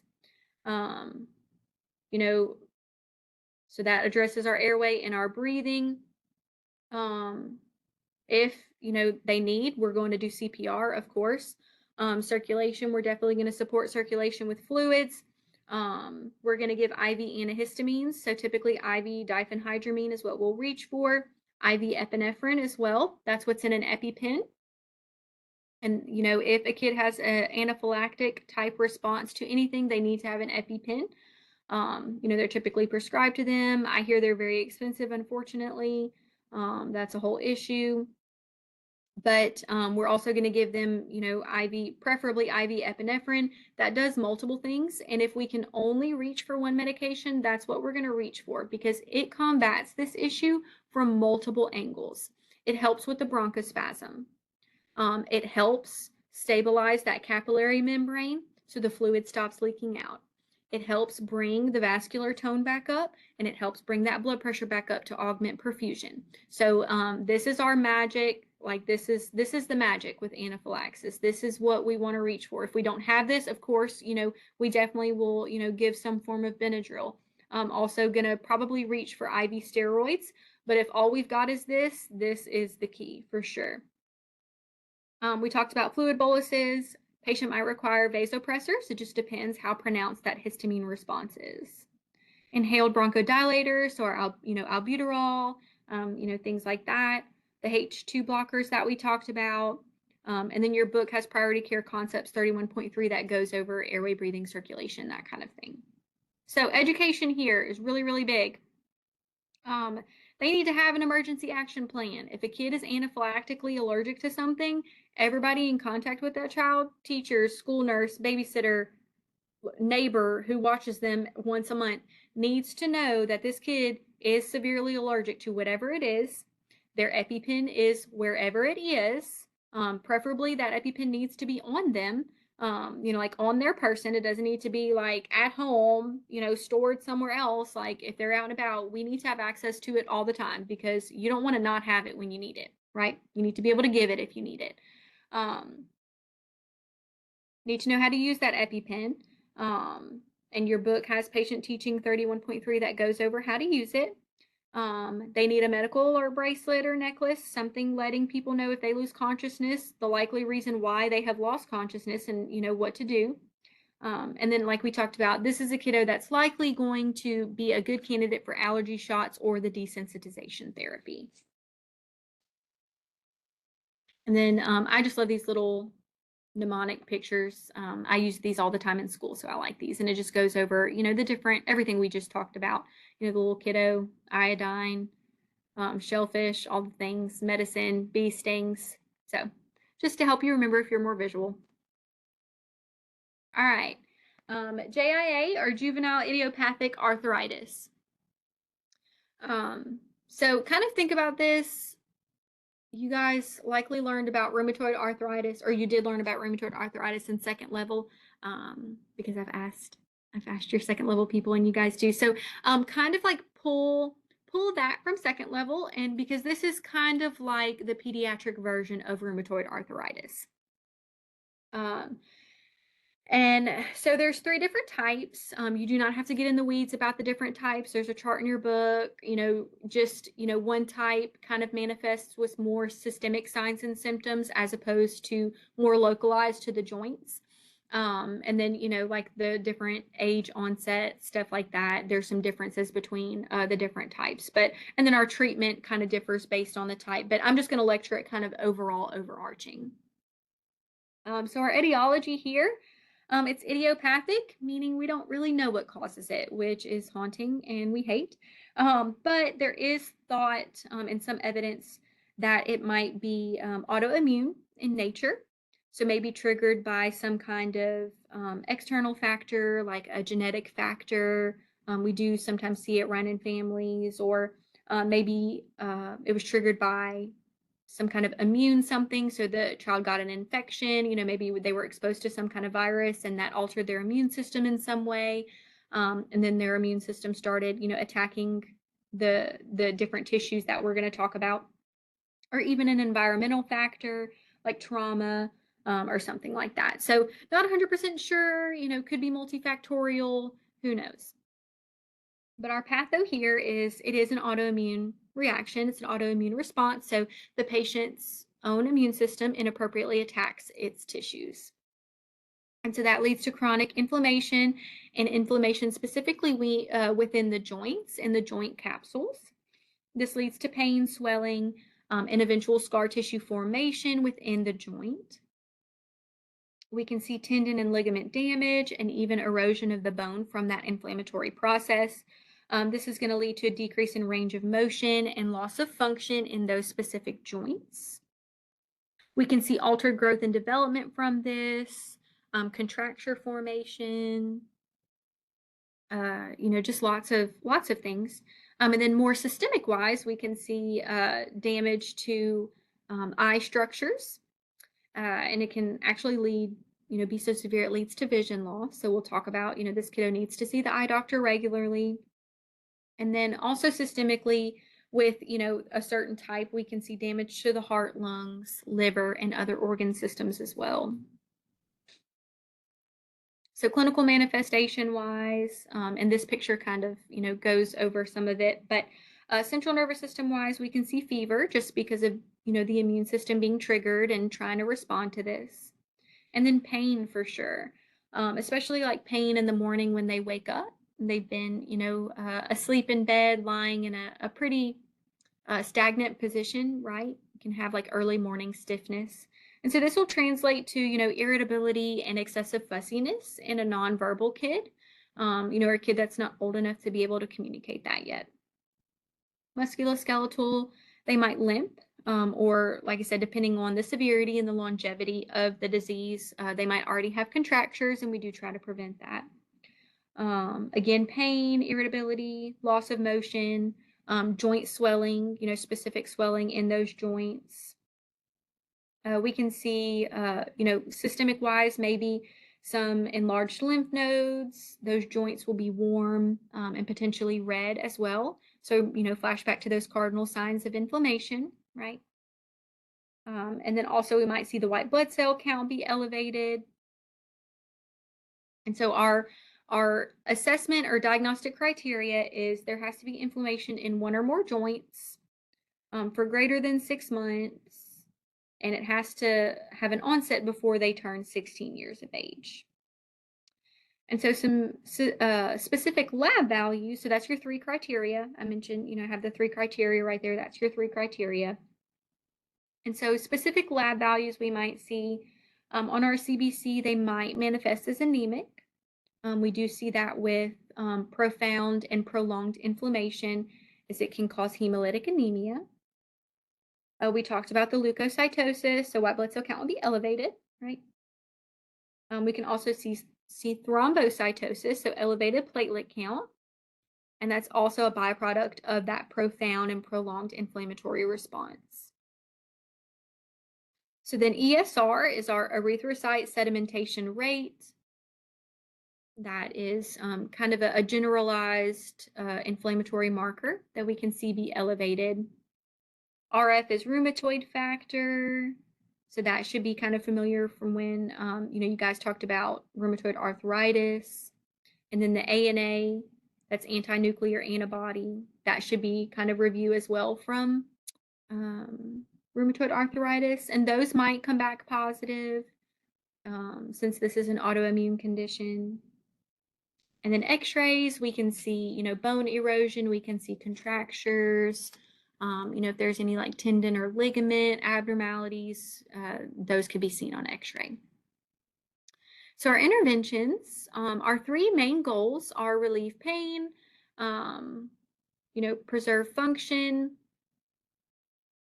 or 4 main goals, sorry, relieve pain, preserve function, control that inflammation, and achieve remission if we can, and then prevent deformity. Those are our big ones. And then of course, safety, education, and collaboration are always important for us. But most of what we're going to do, like this is not something that we can necessarily, that can be cured. This is going to be chronic. So relieving pain, NSAIDs when age appropriate. Steroids also help with the inflammation. There's a variety of other drugs that can be used, and your book has them listed in the pharmacy 31.4. So they're your anti-rheumatic drugs, also some of the monoclonal antibodies. Those are the ones that end in MAB. We see lots of commercials for those, right? And so for those, just focus on, the different side effects you would see, and then the intervention. So like what labs do you need to watch if a patient's on those? I don't want you to get in the weeds about it, but just kind of overall things. And then lots of supportive things, so warm baths, especially in the morning when they're having that early morning stiffness. A warm shower or soaking in a warm bath can really help. Warm compresses, massage. Definitely going to have PT and OT on board to help just maximize their mobility, like current mobility potential, and help prevent contractures.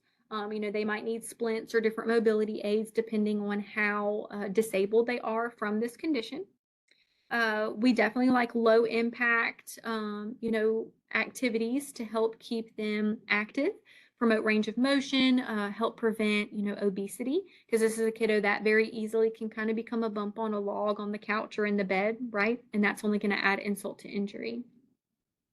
And then, of course, vision screening we talked about, because we can actually see eye structures be damaged. And then typically this kiddo is going to be followed or seen by a pediatric rheumatologist. and they're gonna, provide a lot of help in management.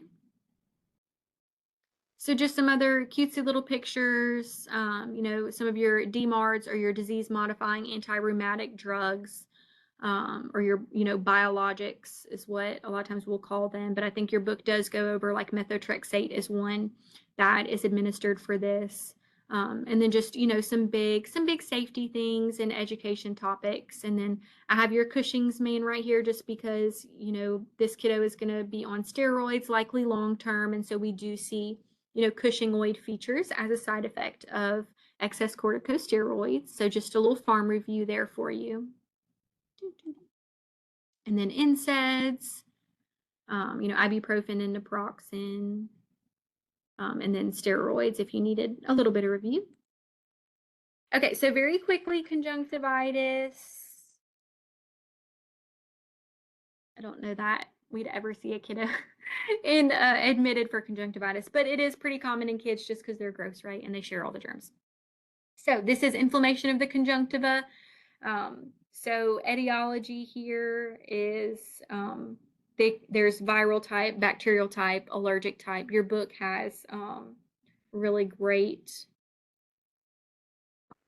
box or something somewhere. I meant to write that down. I'll have to post it in an announcement, but there is a really good box that delineates the 3 different types. So obviously the viral type is caused by a virus, bacterial type is caused by bacteria, right? And the allergic type is inflammation from, an allergic response within the eyes. And so bacterial especially is spread through direct contact. It's highly contagious. This is our beloved pink eye, right? You can see the bottom left picture, got the lovely yellow crust that you wake up and you're like, I'm blind. I can't open my eyes. It's because there's pink eye, right? So cardinal signs and symptoms of inflammation and infection. So redness, pain, warmth, drainage, all those things. Swelling of the conjunctiva, excessive tearing. It's just great, right? We all love this. As far as treatment, really it's just supportive. The viral type is pretty self-limiting, so we can do, warm compresses. And if, we need something for, pain, then surely they can do that. There are some bacterial drops for the allergic type, also, some comforting drops if it's the viral type. And then, of course, antibiotic drops for the bacterial type. Hand washing is very important. And then we talked about warm compresses are just good for all of them. All right, fever. So we deal a lot with fever in peds. It's very worrisome. It's one of the most common reasons for parents to seek medical attention. And a big reason is because everybody's worried about febrile seizures, which Dr. Wood will talk about later towards the end of the semester with neuro.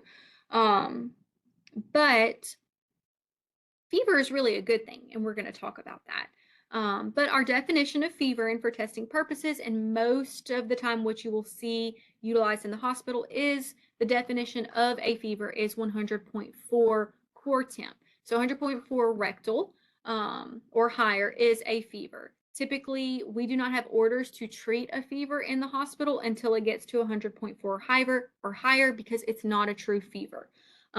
It's a very common misconception among the public that oh, they have a fever. Okay, how high was it? 99. Not a fever. Or like 99, point something, or, not a fever. So that is our definition. That's the testable definition. That's the definition that your book gives. The book doesn't go into because I know when I was in school, it's like we added a degree. If we checked it under their armpit, we added a degree. And then if we took it, rectally, we subtracted. I'm trying to find a good resource to provide for you guys. And if I find something, I will provide it, for you. In the hospital, obviously, most of the time we have the thermometers that we can specify what route we're taking, right? So pediatric oral, pediatric rectal, etc. And so it kind of adjusts for that for us. But so again, 100.4 is your magic number. And we also need to distinguish fever from hyperthermia. This is something we deal with a lot.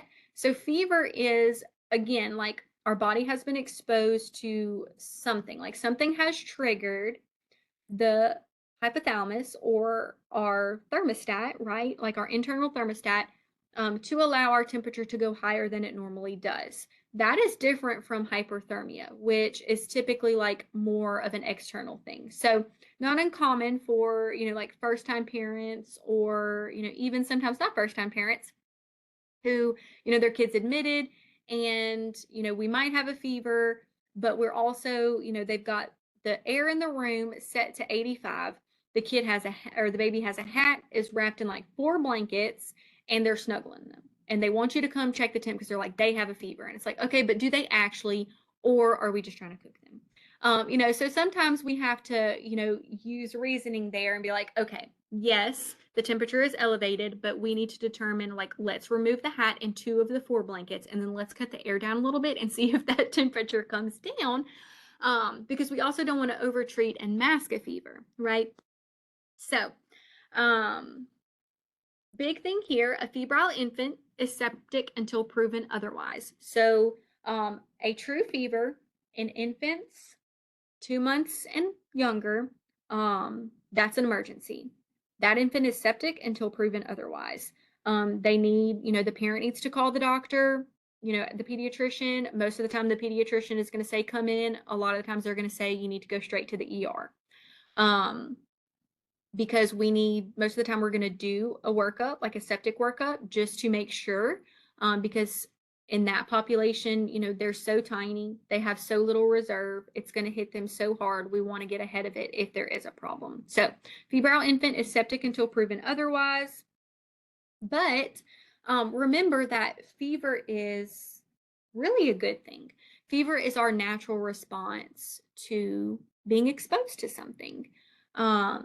It means your immune system has mounted a response against something, and we want that, right? Like it means the immune system is competent. Of course, we have talked about instances in which the immune system is not doing what it's supposed to do, and fever can definitely be a sign of those things as well. But, generally, if a kid is exposed to something and they mount a fever, that's good, because viruses, pathogens, bacteria, things like that cannot survive as well at higher temperatures. So it's part of our body's way of naturally ridding itself of a pathogen.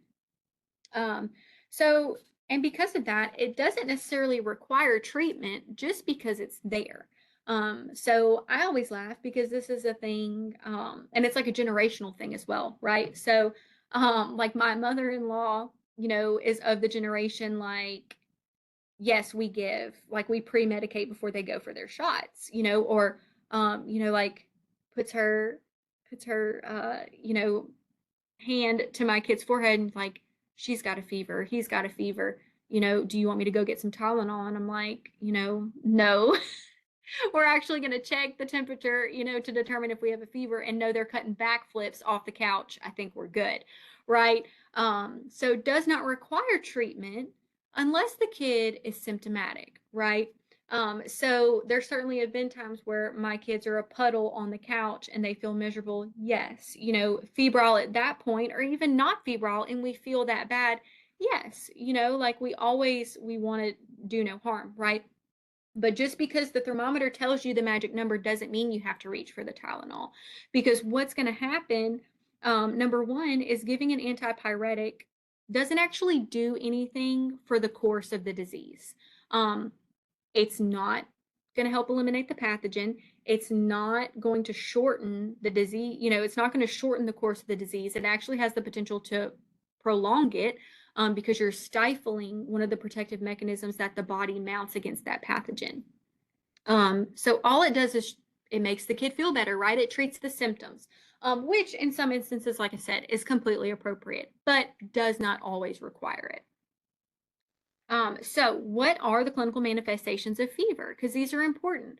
So fever does what to our metabolic rate? Jacks it up, right? It increases the metabolic demand of our body. So our body is going to respond appropriately, hopefully, right? By increasing our heart rate to get more blood pumping. right? Get more oxygenated blood to the tissues because it's using the oxygen more frequently and it's producing more carbon dioxide that's needing to be circulated back to the heart and the lungs to be rid from the body. Respiratory rate is going to increase for the same reason because that increased metabolic rate. Also, level of consciousness.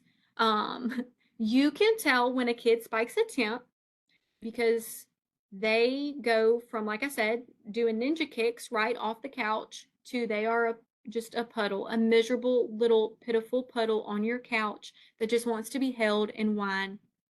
And so these are all very normal, very expected signs of a fever. But conversely, right, like there's that moment, and anyone who's a parent, like I'm sure Dr. Wood and Miss Harrell are nodding their head, because like you can pinpoint the moment when the Tylenol or the ibuprofen kicks in, because they go from that little puddle to just like, I want to eat this, and can we go to the park? And like again, cutting the ninja flips off of the back of the couch. So it's really funny. Ibuprofen is a great thing. We love ibuprofen. So remember, because of the way that our body responds to fever and what fever does by increasing that metabolic rate, we need to pay more close attention to things. So their fluid status. They're going to burn off more fluid because of that higher metabolic rate. Also, if they're sweating out that fever, that's going to be losses of fluid as well, right? So they might require an increase in their IV fluids, so maybe maintenance and a half fluids, or if we're just doing oral fluids at home, we need to make sure we're telling the parents push fluids, so they don't get dehydrated. We also want to, of course, utilize appropriate doses of antipyretics. That's your Tylenol and your ibuprofen, acetaminophen and ibuprofen. Your book has the pharmacy 1.1 on page 7 and then 5.1 on page 58 that goes over, appropriate dose ranges, safe dose ranges, big side effects to look for, things like that. Most of that should be farm review, so make sure you check that out. So let's see, environmental changes. So we talked about that, right? Like when we're running a fever, we don't necessarily, like we don't want the temperature in the room cranked up all the way. We, like let's strip them down to their diaper. And then, if they get the chills, or they get kind of cold, we can put, just like a loose little something, but we want them to be able to dissipate that heat if they need to, right? Because when we don't, that's when their temperature gets really, really dangerously high. And that's when we start running the risk of them having a febrile seizure and things like that. Also, we can do like tepid water baths or like, tepid little sponge compresses, but we don't want them to do like cold anything, right? Like we don't want them to draw a cold bath and dunk the kid in it, because honestly what's going to happen with a febrile seizure, it's not even so much how high the temperature gets a lot of the times, it's how quickly they go from normothermic to febrile. If they go from like regular temp to spiking a temp super quick, it kind of almost shocks their central nervous system, and that's when we're going to see them have a febrile seizure. And the opposite can happen whenever they're very, very hot. If we dunk them, in something very, very cold quickly and we drop that temperature too quick, it can kind of mess with their central nervous system and cause some seizure-like activity in that situation as well. So we want, like a gradual change, just a tepid little bath. And then also realize that, infants or kiddos, or really patients in general with chronic diseases, especially if they're immunocompromised, they might not mount a fever. Like their body might not be able to mount that response, and they can actually present hypothermic as a sign of overwhelming infection, if not sepsis. And I will tell you, I am always much more concerned and worried when a kid presents hypothermic and septic than when they do like with a raging fever. I would much rather them present with, a raging fever than present hypothermic because they're typically a lot more sick whenever they present hypothermic. And again, no ibuprofen until we're 6 months old, just because it's really hard. NSAIDs are hard on the kidneys, right? So Tylenol is our best friend. And again, no aspirin. Okay, I've got 10 minutes. This is perfect and beautiful. So your book goes over a lot of different like infectious and communicable diseases. A lot of them are kind of threaded through the beginning chapters. like where it goes over like infant, preschooler, toddler, school ager, and adolescent. There's a bunch of them. I don't I don't feel the need to, lecture every single one of them. And it's always really funny because I was actually gonna I remember talking like I think 2 semesters ago, and I'm like, do we need to lecture measles anymore? Like, I don't really feel like, and then lo and behold, we have like a whole measles outbreak in our country. So I've tried to pick the ones that are, very important, very common, that we see a lot more, but obviously do realize, there are things that we vaccinate against that are very much still prevalent and a problem in other parts of the world, right? And so not to say you would never see them, but just for time purposes, I'm, trying to pick the ones that are, really important or that you would see. So like I said, most of the ones that the book goes over, and even some of these can be prevented through vaccination. Some are pretty much eradicated. So mumps is one of those. We don't see mumps very much anymore because of the measles, mumps, and rubella vaccine. Or they were near eradicated, like measles. But, due to the declining rates of vaccination in our country and just worldwide travel, we see a lot of these things starting to rear their ugly heads again. So risk factors are going to be, of course, our immunocompromised kiddos, people who live in very crowded living conditions, so the homeless, those with poor sanitation or, lacking good nutrition, decreased oxygenation, conditions that cause that and decreased circulation, of course. If someone's been recently exposed to any of these communicable diseases, of course, that is a risk factor.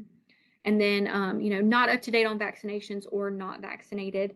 Pertussis is one that we don't see too terribly much anymore.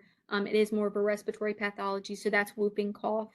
Like I said, thankfully we don't see that too terribly much anymore because of higher vaccination rates. But it is can be very deadly, especially in infants.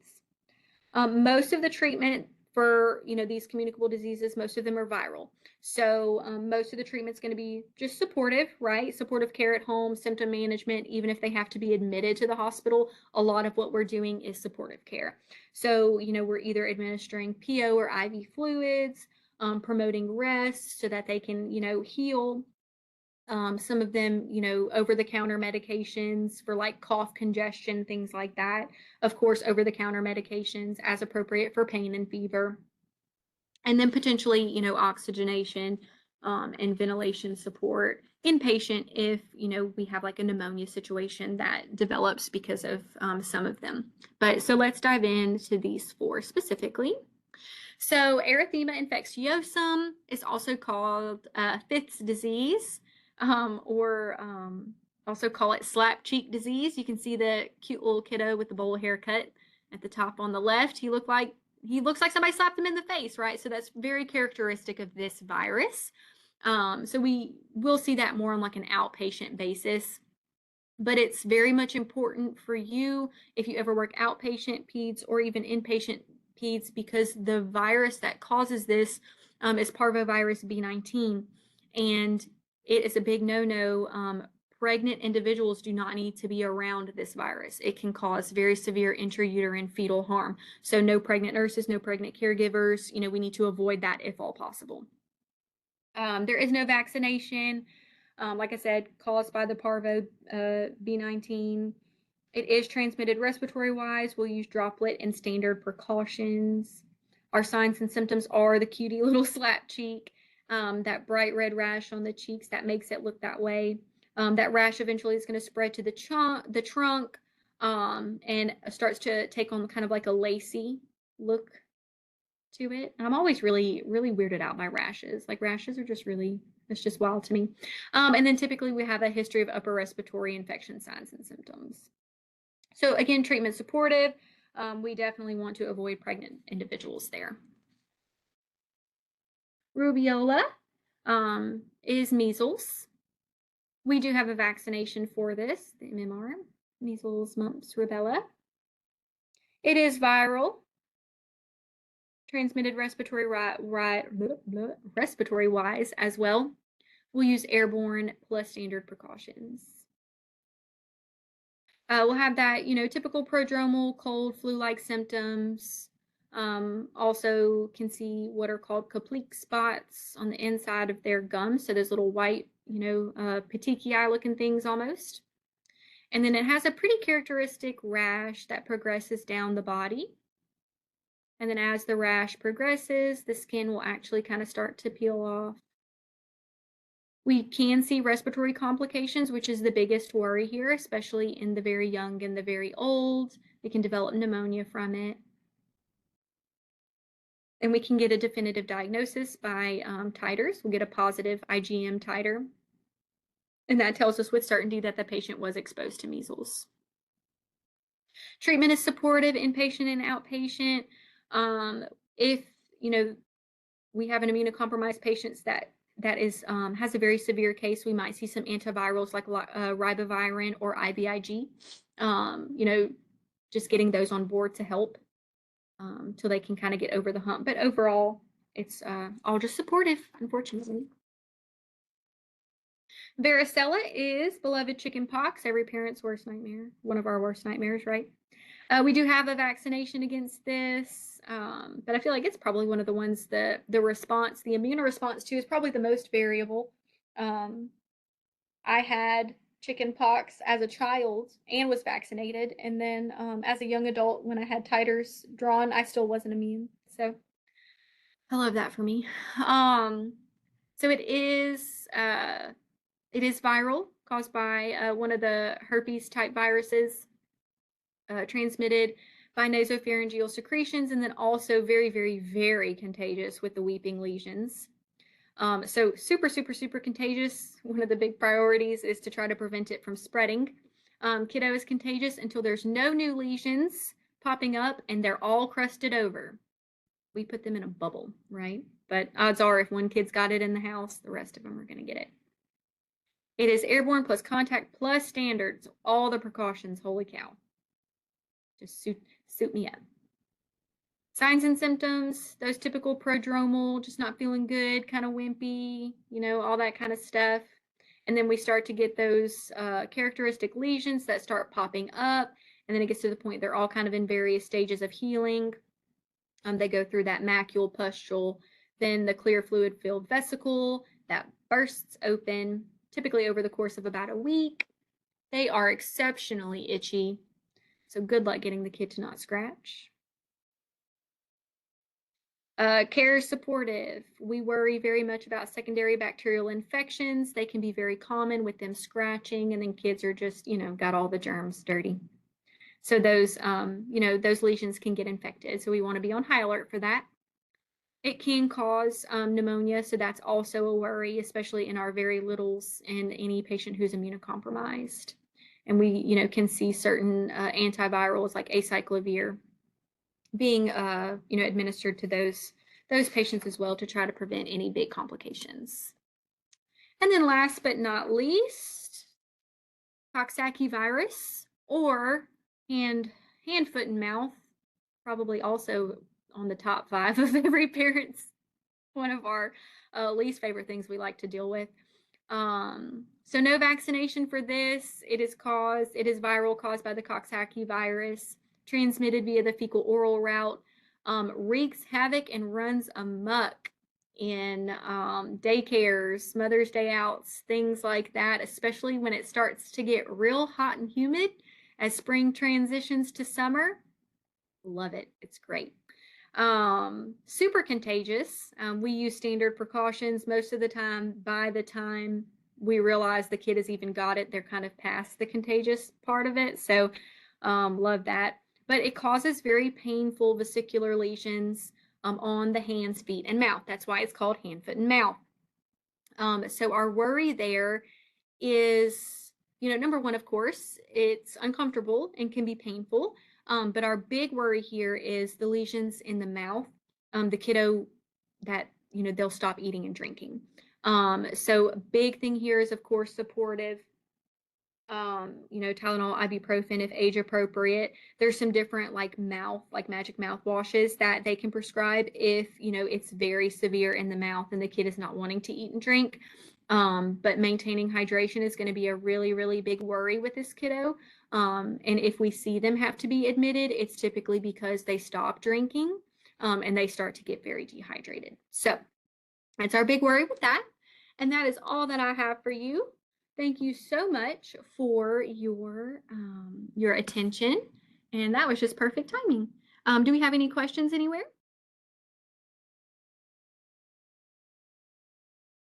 We're good in Alexandria. Thank you. Awesome sauce. Shreveport, you guys good?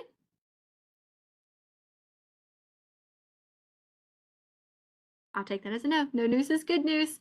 Don't hesitate to email me and reach out if you need help or you have any questions while studying. Have a wonderful weekend.